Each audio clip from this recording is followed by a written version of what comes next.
Tinkerbell frowned and made a sour face, like she would have spit if she had been less ladylike, or perhaps any spit to waste. Ah, so you know each other well, but aren't friends. There are girls that, in my neighborhood, the demonic Sheesbo twins, as I call them. Mother and father are always trying to make me spend time with them. Frankly, I'd rather be alone. Alone, hungry, thirsty, hot, and exhausted, really. Tinkerbell nodded vigorously. Fairies spend a lot of time together, don't they? Tinkerbell rolled her eyes. Fetes, balls, parties, moon viewings, new moon festivals, farmers markets, pollen whispers, nectarines. I'd very much like to see a fairy nectarine, Wendy said wistfully, but I'm sure I wouldn't be able to want to attend too many if I were a fairy, like the parties and dances in London. I never know what to say that's appropriate, and everyone thinks I talk too much and I'm odd and, I don't know, immature, childish, strange. Tinkerbell nodded meaningfully, but her eyes were focused elsewhere on an incident on the past.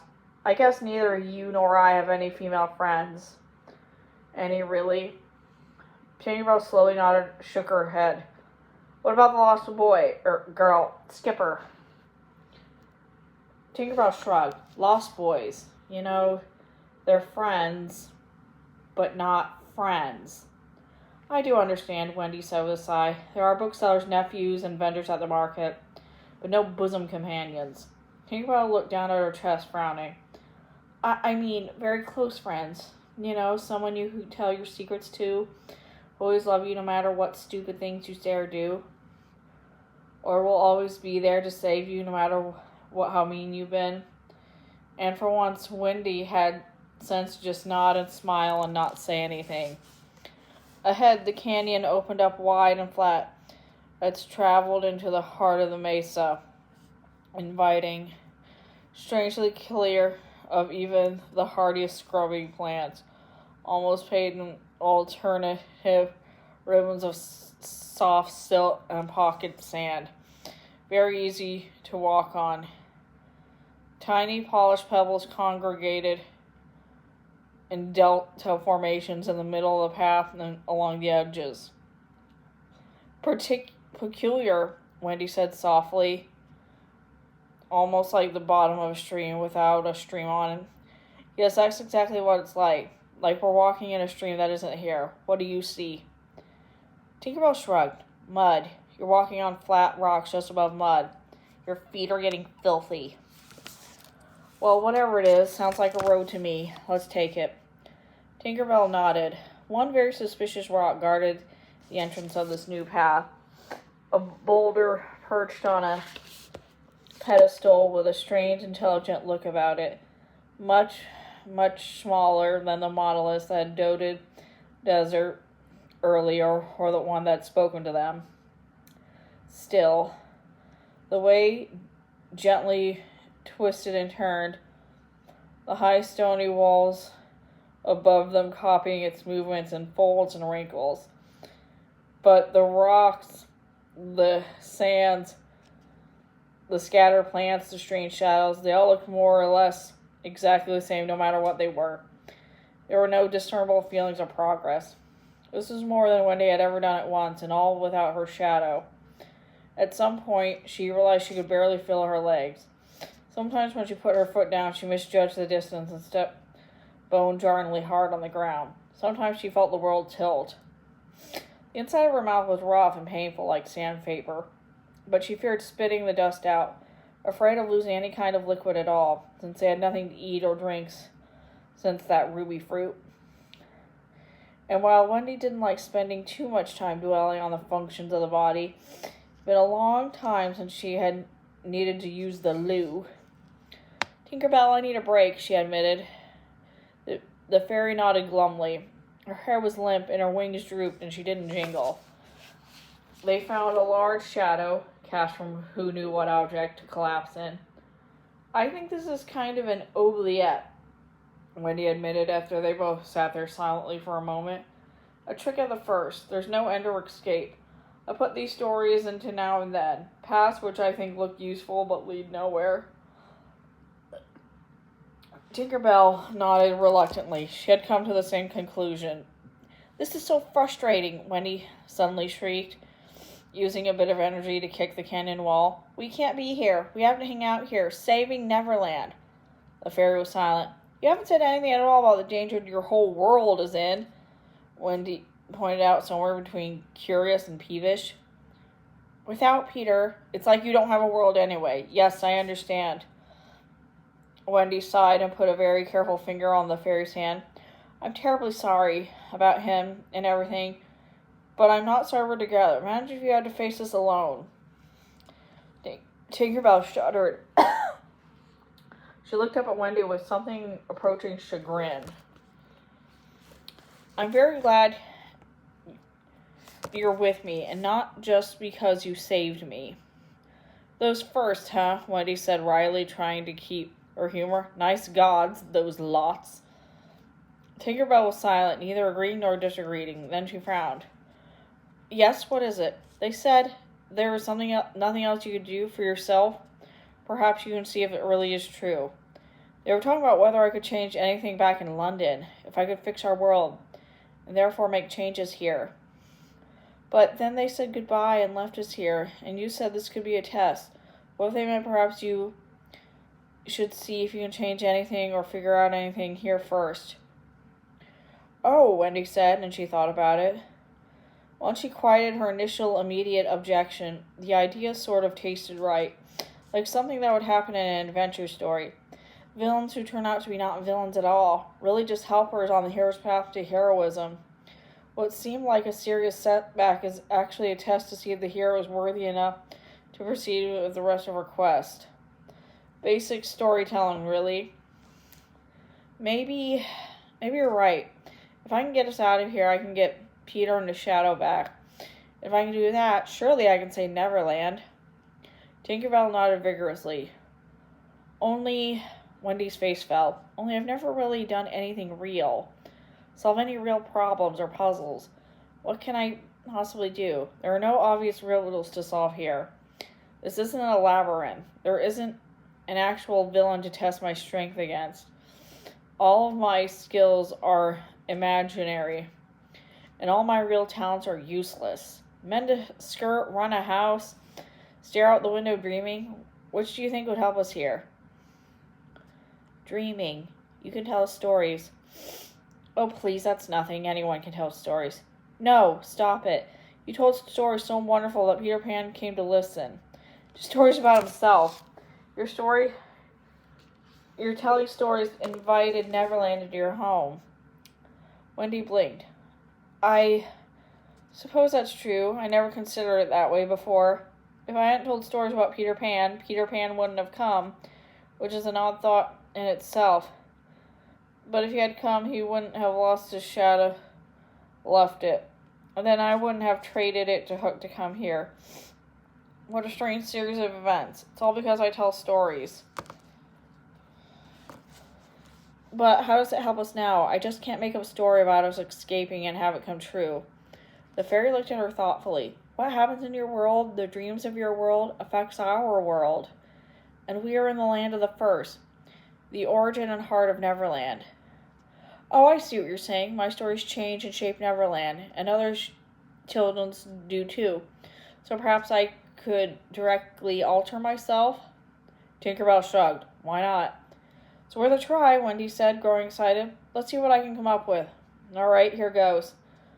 Once upon a time, there were two girls lost in a desert that went on and on forever. One fairy and one human. They seemed to have no hopes of escape. But then, a giant friendly bird, a never bird, flew down out of the sky and took them on her back, safely returning them to the pernicious forest and Neverland proper. Wendy waited expectantly. Nothing happened. Although she hadn't completely believed that something would happen in response to her world, she still felt an almost overwhelming sense of disappointment at the completeness of the nothing that happened. Not even a random sparrow appeared in the dusty canyon. That's not a story, Tinkerbell said dryly. That's a wish. Wendy started to argue, but then actually thought about what the fairy said. True, although it had begin, a middle, and end, there was no character change. No character interaction at all, really. There was no setup. No just grand description of scenery. Nothing. She would know better. She was spent so much of her time writing. Wendy looked at the strange, washed-out path they were on and began to imagine. Once upon a time, this was a thriving, fast-moving river, she said almost conversationally. It was all sorts of different colors. Clear white at the bottom, red from the sand of the cliffs, green with life and fish. Where it squatted out of the banks, lush grass and trees grew. But then one day, far north of here, a powerful warlord fell in love with a beautiful maiden who did not love him back, for she loved another, a young farmer who lived in the other side of the river. Farmer? Tinkerbell interrupted skeptically. Shh, this is my story, and I always thought farmers were rather dashing romantic figures in their own way, especially the Scottish ones. Anyway, the warlord grew angry and swore that the maid would never see her lover again. He used his incredible strength from years of rampaging and pilling and picked up the river and tightened a knot. The water stopped flowing to the south and dried up, turned the once lovely river valley, the very one in which we sit, into another dead path in the desert. The knot was so clever and complex that the maid and the farmer could not figure out how to untie it, even though they had the strength. So they got in a boat, while hers was actually magnificent because she was a warrior princess, as it happens, with a golden prow and silken cushions. His was more fitting to his situation, of course. Back to the story. Every day they rowed and rowed each other, but could never find a way to meet, for no matter what path they chose, water kept them apart. The princess had her wisest witches, and most wily wizards used their magic to help her cross. On the back of a clockwork crocodile, through the tunnel made from the breath of mermaids. None of it worked, of course, and so the maiden and the farmer kept trying and failing and wept their fate. All those who saw that pitied the poor lovers and cried with them. Year after year the tears fell, adding to the volume and the saltiness of the river, who divided the princess from the farmer. And one day the tears were just too much for the river to hold. It overflowed its banks and burst the knot. Pop, pop, pop, straightening itself out like a snake waking up. Not completely, however, Wendy added as a quick aside. The bumps of the knot became a series of tiny islands and beautiful rich ponds and lakes known as the Maiden's Tears. Why not the Farmer's Tears? Excellent point. They were known as the Farmer's Tears and made quite good for irrigation. The two lovers, united at last, left their boats at the river and met in the middle of the water on one of the new islands, and that is where they built their house and lived happily ever after for the rest of their lives. Was it her imagination or was the breeze picking up? There was a shimmer in the sky, a difference beginning in the otherwise flat white sheen. All right, the fairy said, interrupting, but just wait. This happened so far north that it took weeks before the river managed to come all the way back down the desert, greeting its old lost friends and watering the sands around it. Careful, Tinkerbell. Come over here. Wendy stood and took her friends by the hand, pulling into the air and moving both of them farther up the side of the gully. She couldn't say how she knew, but with a calm assuredness like nothing she had ever before, she was utterly surprised when a strange noise began somewhere up the canyon. A crashing, booming, terrifying sound. Tinkerbell had just come to tightly grab Wendy's finger when a 10-foot wall of water came hurling down the ravine. It foamed and roiled in all the colors Wendy had described, red, white, and green. Rainbows sparkling, fishing along its crest, riding it with apparent joy. Tinkerbell swooped in backward in surprise and delighted. Wendy grinned. The river crashed up against the bank nearest to them, careened it off, and continued, splashing the two girls. It was like 100 children run down the street, out of school for the day, and well aware that the marionette performer was back in the square. All violence and speed and nature and excitement and force bouncing off the gates and alleys of London, unslowed and untroubled by any accidental crashes. The river eventually found its way back to the sea and settled with great relief into its old banks and bed. Wendy continued, feeling that the things would calm down a little bit. Once again, it is divided, Neverland, but never as a permanently when it's in knots. It's great we have water now, Tinkerbell said, but how does this help us? You can't swim. We've seen that. Wendy shook her head at her friend and made a sound. Don't you remember the story? The two lovers stayed on an island in the middle and left their boats in the river. Tinkerbell opened her mouth, about to ask another question about when the boats in question came slowly around the bend. They looked a little out of place in the desert, drifting along the high umber walls. The farmer's boat was a tiny wood and hide thing that could have been mistaken for a pile of driftwood. It was made for quick jaunts close for land, for poking about ponds and lakes, not for going down the rocky rapids of a canyon wash. The Warrior's Maidens was far more intriguing. It was all dark wood, beautifully bent and fitted together with the complexity of a true seafaring vessel.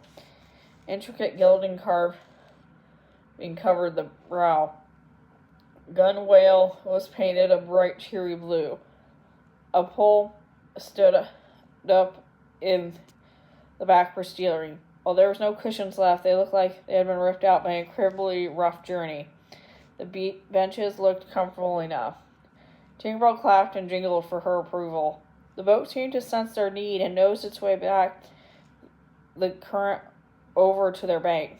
Shall we? Wendy asked, trying not to sound too pleased with herself. After you. Tinkerbell gave a little bow in the air, and Wendy returned to it with a curtsy and flourish. Then the fairy flew delicately to the fore bench and sat. On the bench next to her was a carelessly left, beautiful gem-encrusted dagger that hung like a useful necklace. Tinkerbell gave her friend a look. Oh yeah, she also left her necklace behind. The one with her mother gave her protection, Wendy said, reaching in and putting it on. All right, it's not really part of the story, but it seems like a weapon would be useful for me to have. Don't you agree? She carefully held the side of the boat as it tipped a little with her weight, then settled herself in the back with a pole. She had done some punting on a visit to see her mother's cousin up in Oxford, but wasn't entirely sure what use that skill would be. That was the topological opposite of a sleepy village canal. A strange tick-tock noise could be heard just above the sound of the rushing water, growing it as it came closer. Tinkerbell looked left and right, trying to find the source of it as Wendy maneuvered the pole. When the fairy finally figured out what the noise was, she squeaked, jingled desperately, and flew back to desperately squeeze her friend's arm. But Wendy already knew what it was. It was a beautiful gold and steel crocodile, 4 yards long from tip to tail.